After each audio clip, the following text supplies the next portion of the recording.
श्री गुरुदेव भगवान की जय।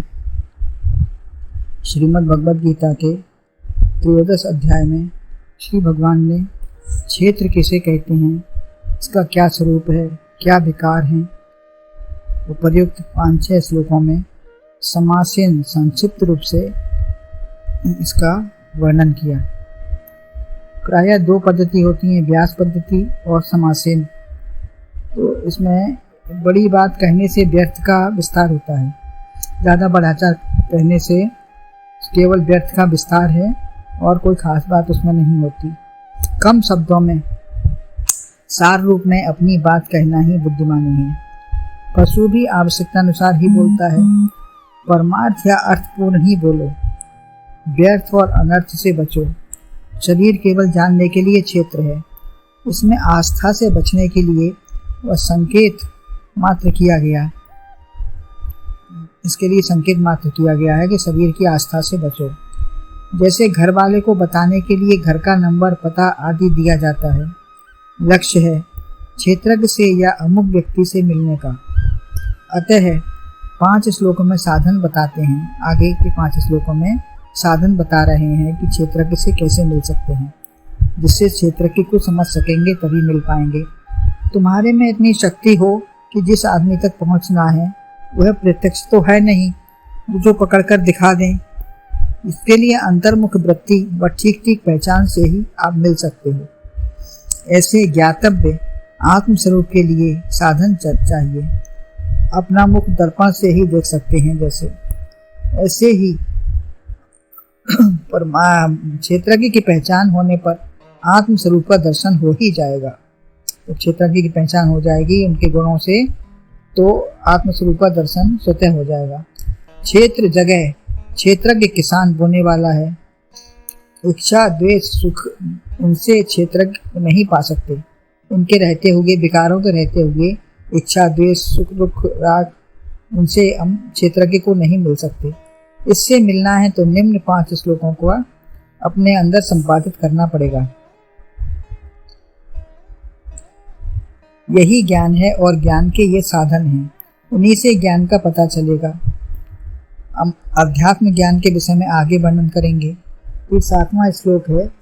अमानित्व मदम वित्त मनसा शांति राजवम आचार्योपासनम शौचम स्थैर्यमात्म विनिग्रह। अर्थात अभिमान, दंभ, अभाव, आर्जव, शौच, हिंता, स्थिरता, क्षमा, निग्रह तथा आचार सेवा दीनता। इसका अन्वय है अमानित्वम, अदम्भित्वम, अहिंसा, शांति, आर्जवम, आचार्योपासनम शौचम, स्थैर्यम, आत्म विनिग्रह। अर्थात श्रेष्ठता के अभिमान का अभाव और दंभाचरण का अभाव, किसी भी प्राणी को किसी प्रकार भी न सताना, क्षमा भाव, मन वाणी आदि की सरलता, श्रद्धा भक्ति सहित गुरु की सेवा, बाहर भीतर की शुद्धि, अंतःकरण की स्थिरता और मन इंद्रियों सहित शरीर का निग्रह। ये 9 साधन यहाँ वर्णन किए गए हैं। तो अमानी, स्वह मानप्रद आप अमानी, अपना मान सम्मान ना चाहे, परिच्छिन्नता को ग्रहण करने पर ही ऐसी चाह होती है। मैं शरीर हूँ, मेरा मान होना ही चाहिए। मैं विद्वान, ज्ञानी, त्यागी, संत, महात्मा, अमुक गुणों को अपने में जानकर उसी में घर कर लिया, अपनी ही विशेषता मान ली। मैं यदि अपना अपना शरीर मानकर बैठ गया तो मान चाहता है। आत्म तत्व का बोध, आत्म तत्व को क्या सम्मान चाहिए, वह तो सब में व्याप्त ही है। सारे में वही आत्म तत्व है, जो हम में है वो सब में है। तो उसको क्या मान चाहिए, उसे अलग से उठाकर तो नहीं दे सकते किसी को, किसको सम्मान देंगे। मेरी ही वस्तु मुझे देने से क्या बड़ा गौरव हो जाएगा। सब मेरा ही स्वरूप है, मेरा तेरा मानने से ही मान है। मान में क्या क्या है, गज, फुट, इंच से स्थान या देश वस्तु का मान है। मान किस चीज़ का है, लंबाई चौड़ाई नापेंगे, स्थान से नापेंगे, देश वस्तु का मान है। किलो आदि तोलने से भार का पता लगेगा, या काल के हिसाब से मैं इतनी आयु वाला हूँ तो छोटा मुझसे प्रणाम या मेरी इज्जत क्यों नहीं करता। मैं सबसे बड़ा हूँ, ऐसा पद वाला हूँ तो सम्मान चाहिए। परंतु विचार करो, ये 3.5 हाथ का शरीर मेरा नहीं है। मैंने धूप में बाल सफ़ेद किए हैं क्या? लोग ऐसा भी कह देते हैं। आयु से इतने बड़े नहीं हो, शरीर का बड़प्पन तुम्हारा नहीं है, शरीर तुम नहीं हो। अहंकार परिच्छिन्नता को हटाओ। शरीर क्षणाति, यह तुम्हें काट बांध रहा है। इन गुणों का संपादन करने से तुम्हारी रक्षा भी करेगा। अगर इन गुणों को, शरीर वाले गुणों को हटाकर हम आत्म कल्याण के गुणों को अपनाएंगे तो इसी से हमारी रक्षा होगी।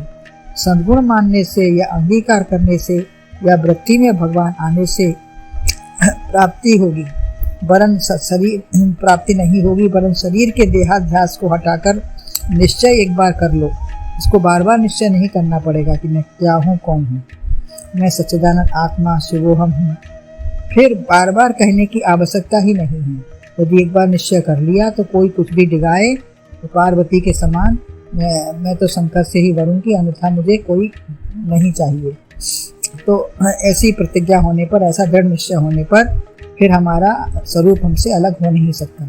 अपने नाम का या पति का या आत्म आकृति का जैसा निश्चय हम कर लेते हैं, ऐसा ही निश्चय अपने स्वरूप का कर लें। इतनी बड़ी बेईमानी मत करो।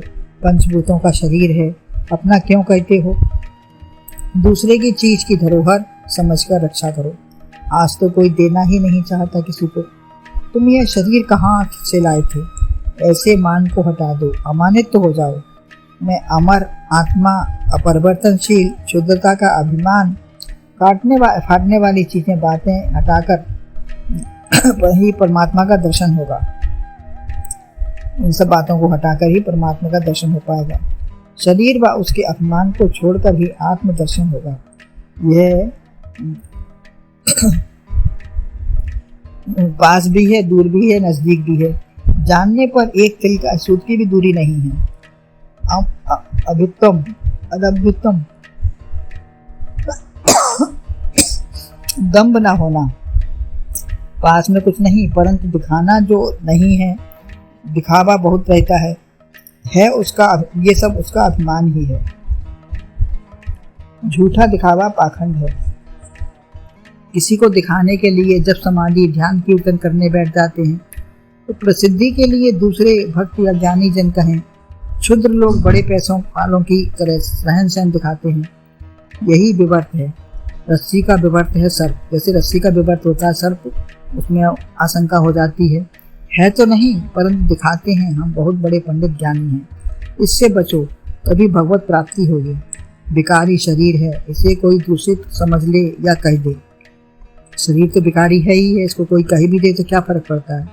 ये क्षणिक वैभव है, या किसी ने नहीं मान नहीं दिया तो अपने को धनवान, विद्यावान, ज्ञानी आदि मानने का दम्भ छोड़ो। जो है सो ठीक है, कहने से किसी के हम वो बन नहीं जाएंगे। सृष्टिकर्ता ब्रह्मा के यहाँ कोई संत पधारे तो आगे आगे वे कुशा से जल छिड़कते जाते थे, तब आगे बढ़ते थे। जे न नमई हरि गुरुपद मूला, ते सिर कटु तुम बर समतूला। तो ऐसा समझकर वो किसी को प्रणाम नहीं किए। सबने सोचा ये सबसे बड़े होंगे, तो ब्रह्मा जी ने भी उठकर उनका स्वागत किया और उनको आसन दिया। तो छिह कहकर उसको बोले, किसी के बैठे हुए आसन पर मैं बैठूंगा क्या? बोले, मेरी गोद में विराजे आप। तो क्षण भर में फिर बोले, अपनी नाक से श्वास प्रश्वास दूषित वायु बंद करो, तब मैं तुम्हारी गोद में बैठूं। तो घूमकर देखा तो वे बड़े दम्भी थे। बोले, मैंने पहचाना नहीं था आपको।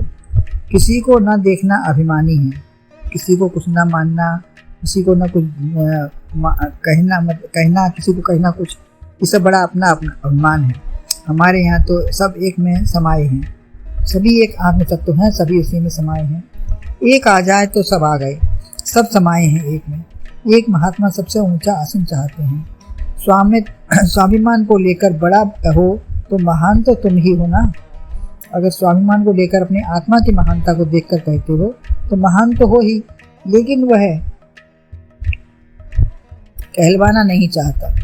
आत्मज्ञानी मत और बाल नहीं चाहता। जिसको नहीं निज देश व निज भक्ति का अभिमान है, निज जाति का अभिमान है, वह नर नहीं पशु निरा और पशु समान हैं। नाति मान्यता, देवी संपदा में थोड़ा सम्मान है, आया है, सम्मान बताते हैं। यहाँ ज्ञान बताया है, उसी चीज़ को यहाँ ज्ञान बताया है, वहाँ इसको थोड़ा सा सम्मान पूर्वक अपमान का है। अतः मान रहित हो जाओ। 15 में कहा है निर्मोन मोहा, निर्माण 15वें अध्याय में कहा है निर्माण मोहा जित संग दोषा अध्यात्म नित्या विनिवृत्त कामा द्वंद्वैर विमुक्ता सुख दुख संगैर गच्छन्ति मूढ़ा पद्मव्ययम् तत्। तो संग दोष शरीर का कैसे होगा, राग द्वेष, अध्यात्म नित्या, अध्यात्म में रहो, कामना रहित हो जाओ। ये सब लक्षणों का विचार करते हुए हम अपनी आत्मा में रमण कर सकते हैं और अपने को जान पहचान सकते हैं। क्षेत्रज्ञ क्या है, इसी का वर्णन अभी आगे और आएगा। बोले गुरुदेव भगवान की जय। श्री गुरुदेव भगवान की जय। श्रीमद् भगवद गीता के त्रयोदश अध्याय में श्री भगवान क्षेत्रज्ञ का वर्णन करते हुए आगे 7वें श्लोक में वर्णन कर रहे हैं कि क्षेत्रज्ञ की प्राप्ति में जो साधन अपेक्षित हैं वही ज्ञान है। ज्ञान स्वरूप परमात्मा की प्राप्ति से ही अंतःकरण व मन शुद्ध होगा और परमात्मा जिज्ञासा बढ़ेगी और तभी प्राप्ति हो पाएगी। 7वां श्लोक कहा अमानित्यम अदम्भित्वम पर विचार हुआ अभी। तो मान की चाह ना होना ही, अभिमान का अभाव हो तभी परमात्मा दर्शन संभव होगा। अभी कल विचार किया, देह का मान और दंभ से पाखंड व दिखावा होता है, परमात्मा विषय ज्ञान इससे नहीं मिल पाएगा। आगे शब्द आता है अहिंसा, शांति और आर्जवम। यह सब एक के से बढ़कर एक हैं, सब परमात्मा की प्राप्ति के लिए एक से एक बढ़कर सहायक हैं। मान न होगा तो दंभ भी न होगा और तभी हिंसा भी न करेगा। परमात्मा जो हिंसा रहित है उसको ही हम मारने की चेष्टा करते हैं। मन को बड़ी भारी मान्यता देते हैं, हमारा मन जो कहेगा वही हम करेंगे। आत्मसत्ता से अपने को अलग देखना नहीं जाना, दूसरे के अंदर भी उस तत्व का दर्शन न किया, सारे शरीरों को हमने सत्य माना, जड़ बुद्धि है तो चैतन्य में निष्ठा कैसे होगी। तो शरीरों को ही हम सब कुछ मान रहे हैं, सत्य मान रहे हैं, तो फिर चैतन्य कहाँ जाएगा, कहाँ देखेंगे और कैसे उसमें निष्ठा बनेगी। जब उसको मानते ही नहीं है तो निष्ठा कैसे होगी। वह ऐसा देखने वाला स्वयं भी मरता है और दूसरों को भी मारता है, स्वयं भी दुखी व दूसरों को भी दुखी बनाकर मूर्ख बनाने की कोशिश करता है। यह केवल शरीर की ही हिंसा नहीं वरन चैतन्य चित्त अंश को भी चोट पहुंचाना है, आनंद रूप पर चोट पहुंचाना है और दुखी करना। व्यक्ति जो व्यक्त हुआ है उसका लोप तो होगा ही, जो व्यक्त है आया है जाएगा ही, उसका लोप होना ही है। तुम परिच्छिन्न ब्रह्म क्यों देखते हो, विकारों से दोष आता है, उसे निकालना है। स्वयं सुखी व आनंद में रहो, दूसरों को भी वैसा ही बनाओ, यही सच्चिदानंद की अनुभूति है।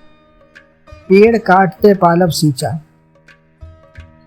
तो ये रामायण में आता है कि पेड़ को के कैसे कहा है भरत जी ने, तो आत्म तत्व की जड़ ही काट रहे हो आप, अतः इसकी प्राप्ति के लिए जड़ से प्रेम करो। हिंसा किसी की नहीं करना, शरीर मन वाणी से भी हिंसा होती है, तीनों को बंद करना ही अहिंसा है। तीनों को बंद करना माने कि तीनों को शांत रखना, मौन रखना, यही अहिंसा है। मारना, चोट पहुंचाना, वाणी से अपशब्द द्वारा अंतःकरण पर प्रहार, सूक्ष्म शरीर पर प्रहार है। वाणी के द्वारा जो प्रभाव होता है, अंतःकरण पर प्रहार होता है, तो ये सूक्ष्म शरीर की हिंसा है। आदमी मुंह से कुछ ना कहे लेकिन अंतर तो उसके दुख होता ही है। ये मन की दुर्भावना है, तो मानसिक हिंसा का भी प्रभाव होगा। मानसी सृष्टि है, जितनी भी सृष्टि है मानसी है। मन से अपने को व दूसरे को अलग मत करो। एक अखंड आत्मसत्ता, चैतन्य सत्ता में ही सब रह रहे हैं, उसी अखंड सत्ता में सब जी रहे हैं, सब रह रहे हैं। एक एक अंग प्रत्यंग, एक एक कण उससे पृथक नहीं है, सत्ता से पृथक कुछ भी नहीं है कुछ संसार में। तो तुम्हें अलग करने या रहने का क्या अधिकार है। जब कुछ अलग उससे है ही नहीं तो हम कैसे उसको अलग सोच सकते हैं या देख सकते हैं या कर सकते हैं। आत्मसत्ता को तुम अलग नहीं कर सकते। व्यर्थ में उस आनंद सत्ता से विरोध मत करो। सदैव आनंदानुभूति को प्राप्त करके सदा मस्त होकर जियो और जीने दो। स्वयं देखें हम कहाँ तक अहिंसक हैं। आत्म तत्व से प्रेम होने पर एक ही तत्व दृष्टि होगी। फिर रावण कंस मत बनो। आज दिन तक लोग उसे शत्रु व राक्षस समझकर गाली देते हैं। उसके भाव में यही मिलता है ना। तो विरोध भी दो हैं, सात्विक राजसी तामसी। राम को अयोध्या से निकालने पर भी आत्मदृष्टि से नहीं निकाल पाए। कैकेयी ने राम को अयोध्या से निकाला जरूर, लेकिन आत्मदृष्टि सब में बसे रहे, सब उन्हीं की याद में रोते रहे। तो आत्मदृष्टि भी उनकी बनी रही सबकी। वह कण कण जन जन में समाया है। उससे पहचान कर ध्यान समर्पण भाव से प्रसन्न रहो और सबको प्रसन्न रखो। राजसी वृत्ति में अपनी ओर से आक्रमण करते हैं। राजसी तामसी मिली हुई है। यहाँ विरोध का प्रतिकार करना है, तो ये राजसी वृत्ति है। किंतु किसी के विरोध न करने पर भी मारना, ये तामसी वृत्ति है। जिज्ञासु तृप्ति धारण करें, वह हिंसा नहीं करता है। जैसे अद्वेष में एक ही बात है, मेरा कोई शत्रु नहीं, क्रोध नहीं, तो हिंसा कैसे होगी। जहाँ अद्वेष है, अद्वेषता का भाव है, वहाँ तो कोई शत्रु किसी का है ही नहीं, तो क्रोध भी नहीं होगा। अहिंसक वृत्ति वाला शांत हृदय होगा। जो अहिंसक वृत्ति है उसका हृदय सदा शांत रहेगा, कोई कुछ भी करे या कहे। उथल पुथल हृदय में आई तो भले ही वाणी क्रिया से हिंसा ना हुई, लेकिन मन में तो आ ही गई ना। अगर हृदय में कुछ उथल पुथल आती है तो माने कि मन में तो कुछ आ ही गया। क्रोध को देखो और द्वेष को, धन को देखो, लोभ आएगा।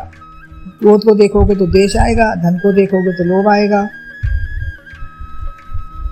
देहासक्ति से व्यक्ति से मोह, देहासक्ति करेंगे तो व्यक्ति से मोह होगा, शत्रु से मोह आएगा, तो चाहे राग से चाहे द्वेष से, मद मात्सर से, ये सब अड्डा जमाएंगे ही, तो अहिंसा वृत्ति नहीं हो पाएगी। ये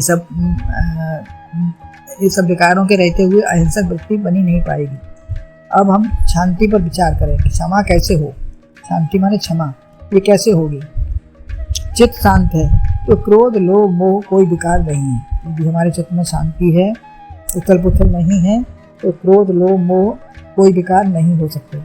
जैसे निरभ्र आकाश में तूफान आंधी ओले कुछ भी नहीं है। अंतःकरण इतना शांत हो कि अपना प्रतिबिंब दिख पड़े। हिलते हुए जल या दर्पण में प्रतिबिंब नहीं दिखता। अतः शांत चित्त में ही भगवान का निवास और दर्शन होगा। तब जंगल, परिवार, आश्रम, एकांत कहीं भी रहें, सर्वत्र शांति है। हमें फिर कोई जगह का कोई प्रभाव नहीं होगा, किसी के साथ का कोई प्रभाव नहीं होगा, न एकांत का, न आश्रम का, न घर का, न परिवार का, किसी का कोई प्रभाव नहीं होता जहाँ अपने मन में शांति है। लक्ष्य प्राप्ति के लिए अपने दरवाजे बंद करो। संसार में आंधी तूफान हम बंद नहीं कर सकते हैं। थोड़ी बहुत धूल फिर भी अगर आ जाए तो झाड़ बहार रूप दर्शन, सत्संग, चिंतन, जप तप आदि करो। आदि है ना, मन का बर्तन सांझ सवेरे मांझ डालो जी। तब दूसरा भी आपके हृदय की शांति को देखकर स्वयं भी शांत हो जाएगा। जब आपके साथ रहने वाला साथी है वो भी शांत हो जाएगा। यही क्षमा भाव है। अपराधी को यद्यपि बार बार क्षमा नहीं किया जाता, सठम प्रति साक्ष्यम। गांधीवाद जैन मत में अहिंसा धर्म ही बताया है। एक गांधीवाद में कहते हैं, एक गाल में कोई चपत लगाए तो दूसरा गाल भी उसके सामने कर दो। ज्ञानी को तो ये सब वृत्ति अंतर नहीं पड़ता। उसके सामने ऐसा करने से वो ऐसा कर भी लेता है, कर सकता है, क्योंकि उसको इन सब भावों से कोई अंतर नहीं पड़ता। वाणी के कहने भी, सुनने पर भी मन में उसको द्वेष नहीं आता। जैसे माता बच्चे को मारे या डांटे तो भी वात्सल्य भाव उसका नहीं जाता। ज्ञानी भी आवश्यकता अनुसार व्यवहार में कर देता है सब। जनक जी की पुत्री जनक जी पुत्री की विवाह में रोए, और कर्ण ऋषि भी ने भी शकुंतला को पाला तो विदाई में वो भी रोए, लेकिन ज्ञान में कोई अंतर नहीं पड़ा। व्यवहार में सब होता है लेकिन ज्ञान में अंतर नहीं होता। समय के अनुसार व्यवहार सब हो जाता है। किसी दुखी के दुख में दुख प्रकट करे और सुख में सुख प्रकट करने से उसे भी शांति मिलती है। ज्ञानी महापुरुषों के हृदय में कोई उद्वेग नहीं होता। महापुरुष तुरंत आत्म शांति में आ जाते हैं। बाहर का क्रोध होता है तुरंत शांत हो जाता है, जैसे पानी की लकीर तुरंत मिट जाती है। बालू की लकीर थोड़ी देर रहती है और पत्थर की लकीर जो भिखारी जन की वह कभी मिटती ही नहीं। भिखारी जन के जैसे पत्थर की लकीर होती है वो मिटती ही नहीं, जाने कब कब का याद उनको रहता है। वासना वही लेकर चले भी गए तो वही शत्रु और मित्र नए जीवन में भी उनको मिल जाते हैं। ऐसी गहरी लकीर कभी न बनाएं। मैं अखंड चेतन अविनाशी आत्मा हूँ, फिर काहे का क्षोभ होगा। सब में भरे हैं, सबको धरे हैं, कहीं भी कोई भी कटकर अलग नहीं हो सकता। अपने लक्ष्य पर टिके रहो। जैसे एक कुत्ता गांव की ओर बढ़ रहा था, रास्ते में उसे 10-20 कुत्ते मिलते गए। सब 1, 2, 3 गांव में गया और सब मिलते रहे उसको।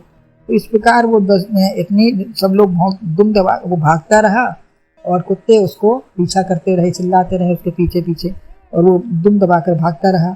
यदि उनके मुंह लगता तो वो कैसे उसको जिंदा भी न छोड़ते उसको। तो इस प्रकार 10 दिन की यात्रा उसकी 2 दिन में ही पूरी हो गई। उसने अपना भागना नहीं छोड़ा, दौड़ना नहीं छोड़ा उसने अपना। तो हम अपने अपने लक्ष्य पर डटे रहेंगे, संसार को देखते रहेंगे तो हमें अपने लक्ष्य की प्राप्ति अवश्य होगी। संसार के उपद्रव अपने लक्ष्य पर शीघ्र पहुंचा देते हैं। संसार के उपद्रव भी हमको प्राप्ति में मदद ही करते हैं, तो इनसे भी हम हार ना माने। यह प्रभु की अनंत कृपा है हमारे ऊपर, तो इससे हम अपना लक्ष्य पूरा कर सकते हैं। तो गुरुदेव भगवान की जय। श्री गुरुदेव भगवान की जय। श्रीमद् भगवद गीता के 13 अध्याय में श्री भगवान क्षेत्र क्षेत्रज्ञ का वर्णन करते हुए कहते हैं कि क्षेत्रज्ञ को समझो और मुझे माने अपने को भी समझो। दोनों की एकता समझने पर, दोनों के विभाग करके अटूट योग हो सकता है। तद्रूप वस्तु के जान लेने पर और क्षेत्रज्ञ जीवात्मा को जानने पर एक ही सत्य स्वरूप परमात्मा रहेगा। फिर वहाँ द्वैत का नाम नहीं है। वहाँ अनेकता दिखाने वाला है, वही अनेकता दिखाने वाला है, लेकिन है एक ही। दिखा रहा है विभिन्न रूप, लेकिन वास्तव में है एक ही, सब उसी के रूप हैं। अलग करने वाली जब कोई चीज ही नहीं है तो क्या अलग करें। ज्ञान कैसे प्राप्त हो, उसके लिए ज्ञान के साधन पहले बताए। अमानित, इसी श्लोक में चल रहा था, अमानित्वम, अदम्भित्वम, अहिंसा, शांति, आर्जवम आदि 9 साधन बताए हैं। मान अभिमान आदि समझकर नष्ट हो जाए तभी मानो समझा है। यदि हमने कुछ समझा, सुना, पढ़ा तो उसको हम नष्ट ना कर पाए विचार विवेक से, तो हमारा समझना जानना सब व्यर्थ है। अगर कुछ उसको नष्ट करने की कोशिश करेंगे तभी मानो समझा है। अभिमान किसका है? केवल दिखावटी होता है। ये 5 तत्वों का है शरीर। इसके पद पदार्थ, बुद्धि, वैभव, कोई वस्तु जब स्थायी ही नहीं है तो मान अभिमान हम किसका करें। दंभ पाखंड से रहित, जो जैसा है वैसा ही रहे। अहिंसा है, शरीर मन वाणी से न करें। अहिंसा का है अर्थ कि मन वाणी से किसी की हिंसा न करें।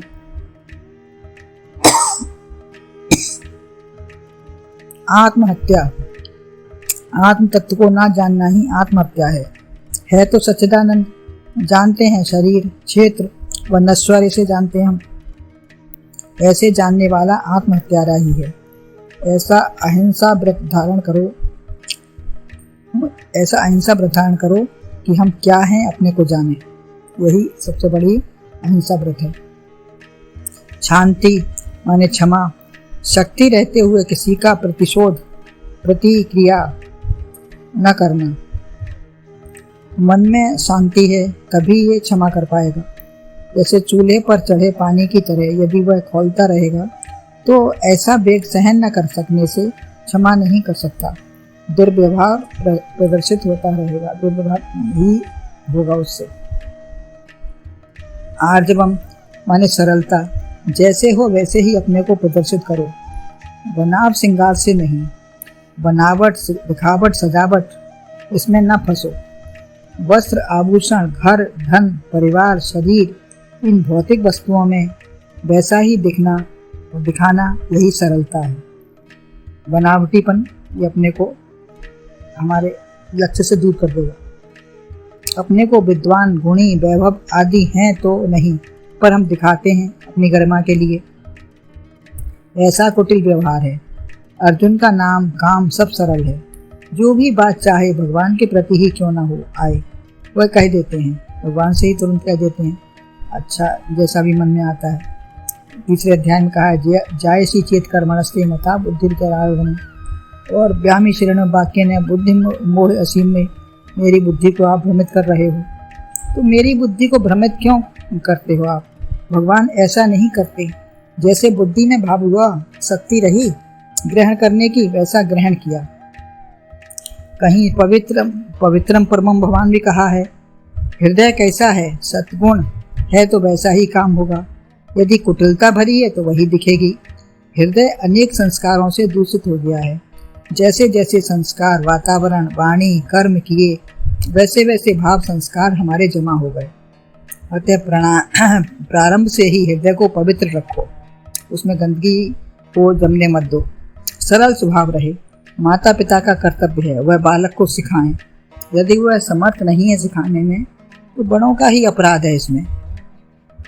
कुछ पूर्व के संस्कार भी कुछ इस जन्म में मिले तो वैसा ही स्वभाव बन गया। स्वभाव अपना भाव है सच्चिदानंद, हमारा भाव तो है सच्चिदानंद, इसमें परिवर्तन क्यों करते हो? अपने को शरीर विद्वान मूर्ख काला गोरा संपत्तिशाली परिवारी ऐसा क्यों कहते हो? पर भाव में जाने से ऐसा कहते हैं। ये सब पराधीन है, इन दूसरों की चीज़ों से हम ऐसा मानते हैं अपने को। वास्तव में हम न शक्तिशाली हैं न संपत्तिशाली हैं न परिवारी हैं न काले गोरे हैं, वो है भगवान के हैं, जैसे हैं सच्चिदानंद स्वरूप है हमारा। प्रभाव में जाने से ऐसा होता है। कोई भी चीज अच्छी बुरी ज्यादा कम होना धन बुद्धि शरीर परिवार आदि की बात है, ये सब दूसरी बातें हैं, परिस्थिति है। अपने स्वभाव धर्म को देखो, सच्चिदानंद में मस्त रहो। वह टेढ़ा नहीं है, सीधा है, स्थूल सरल है, वक्रता उसमें नहीं है। जब मेरा स्वभाव सरल है तो मन मैं क्यों टेढ़ा करूं? शरीर टेढ़ा है, आत्मा नहीं। गंगा बहती है, जल टेढ़ा नहीं है। गन्ना टेढ़ा है, रस टेढ़ा नहीं है। शरीर हाथ पैर यदि सीधा है बैठने में तो हृदय भी सीधा है। छठे अध्याय में ध्यान योग के साधन बताए हैं, तो सीधे बैठो, सबसे पहले सीधे बैठो। आसन सबसे उचित ठीक होना चाहिए। वाणी से भी टेढ़ा मेढ़ा नहीं हो। किसी को निंदा चुगली कटु शब्द मत कहो, तुम्हारे कहने से कुछ होगा तो नहीं। अगर हम गलत किसी के लिए बोलते हैं तो उसको क्या फर्क पड़ेगा? यदि हम मन हृदय सीधा है हमारा तो वाणी भी सीधी रहेगी, वह व्यवहार भी वैसा ही होगा। सूर्य की किरणें बादल पर पड़ती हैं तो इंद्रधनुष टेढ़ा दिखने लगता है, तमाम रंग दिखने लगते हैं। वास्तव में वहाँ कुटिलता रंग या वक्रता कुछ भी नहीं है, सीधी है, प्रकाशमान है सूर्य की किरणें, लेकिन वो बादल पर पड़ने से उसकी वक्रता और रंग बिरंगा दिखना लगता है। वो शुद्ध है। ऐसे ही सूर्य की भांति आत्म प्रकाश है, आत्मा का प्रकाश भी ऐसे ही सूर्य की भांति है।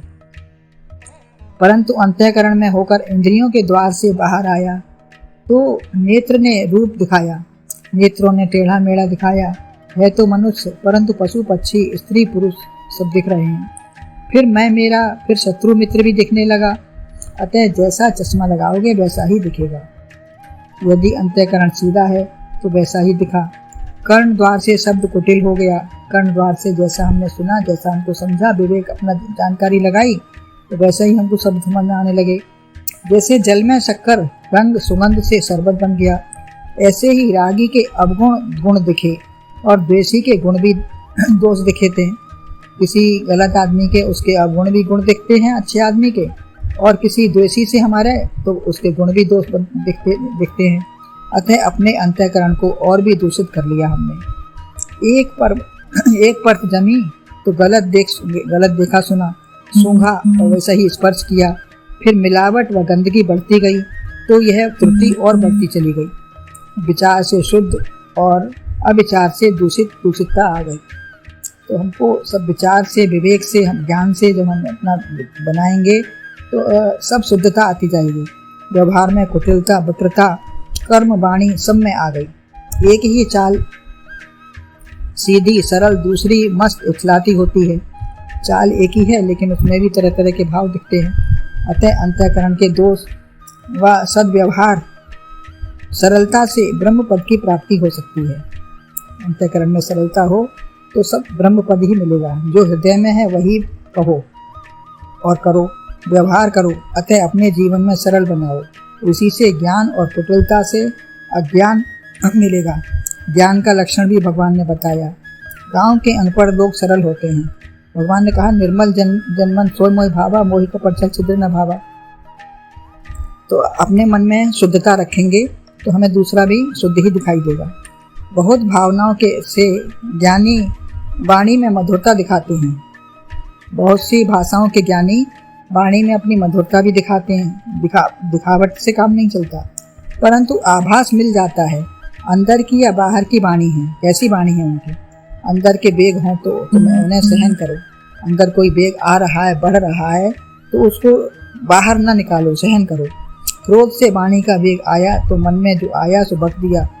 कुछ बड़ा छोटा या महान कुछ नहीं देखा, उसमें ब्रेक लगाओ, सोचो पहले। क्रोध से हिंसा हुई, दुर्व्यवहार हुआ, ऐसे आवेग से कुटिलता आती है।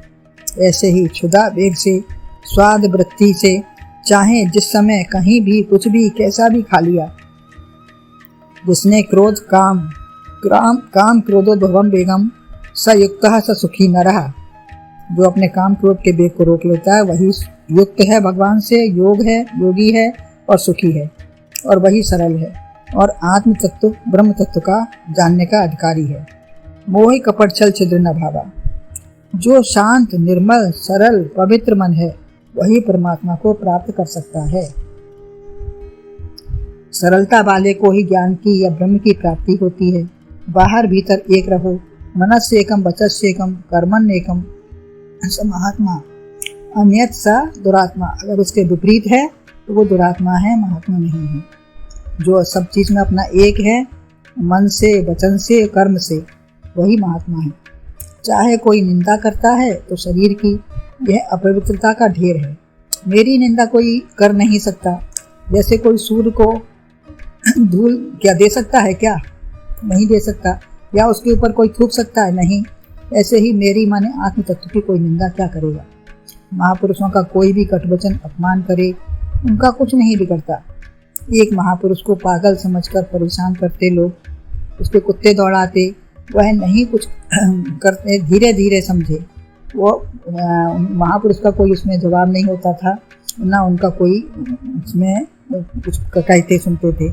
तो धीरे धीरे लोग समझ गए, फिर उनको अपना आदर देने लगे। अतः अपनी समझ ही ठीक करो, दूसरे की समझ पर मत जाओ। हम दूसरे को अगर एक कहेंगे तो चार वो हमको सुना देगा, और इससे हमारी और उसकी बुद्धि खराब होके और बात ही बढ़ सकती है। अन्यथा अपने को अगर शांत रखते जाएंगे तो धीरे धीरे उसके मन में भी विचार बदलेंगे। गुरुदेव भगवान की जय।